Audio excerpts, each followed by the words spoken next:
صبر ایک ایسا لفظ جو چھوٹا ہے مگر اس کے معنی بہت گہرے ہیں۔ صبر وہ ہنر ہے جو ہر انسان کو نہیں آتا، اور جو سیکھ لے وہ زندگی کے سب سے مشکل مرحلوں سے بھی گزر جاتا ہے۔ زندگی میں ہر انسان آزمائشوں سے گزرتا ہے، کوئی رشتوں میں ٹوٹتا ہے، کوئی حالات سے ہارتا ہے اور کوئی خود سے لڑتا ہے۔ لیکن جو شخص صبر کا دامن نہیں چھوڑتا، وقت خود اس کے حق میں فیصلہ دیتا ہے۔ صبر خاموش رہنے کا نام نہیں بلکہ خود کو قابو میں رکھنے کا نام ہے۔ جب دل چیخ رہا ہو اور زبان خاموش ہو، وہی اصل صبر ہے۔ یاد رکھو، اللہ صبر کرنے والوں کو ضائع نہیں کرتا۔ وہ دیر ضرور کرتا ہے مگر اندھیر نہیں کرتا۔ اکثر ہم جلد بازی میں ہار مان لیتے ہیں، حالانکہ کامیابی صرف ایک صبر کے فیصلے پر ہوتی ہے۔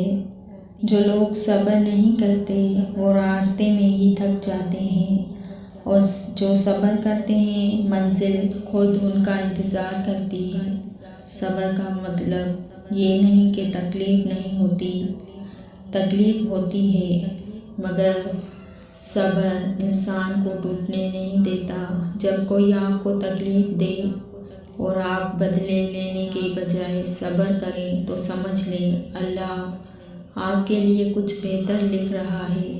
صبر انسان کو وقت سے پہلے بکھرنے سے بچاتا ہے۔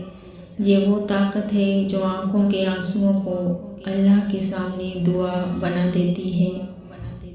ہر اندھیری رات کے بعد سورج ضرور نکلتا ہے، بس شرط یہ ہے کہ انسان صبر کے ساتھ رات گزار لے۔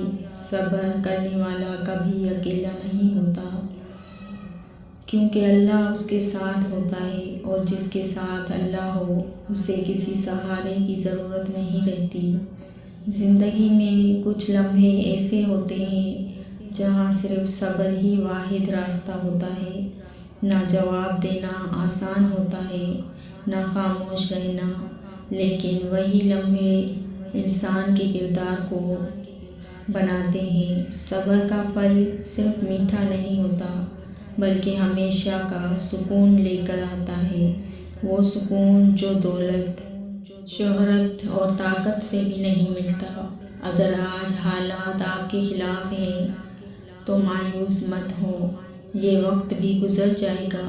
بس خود کو سنبھال کر رکھیں اور صبر کا دامن تھامے رکھیں، کیونکہ جو صبر کرتا ہے وہی آخر میں جیتتا ہے۔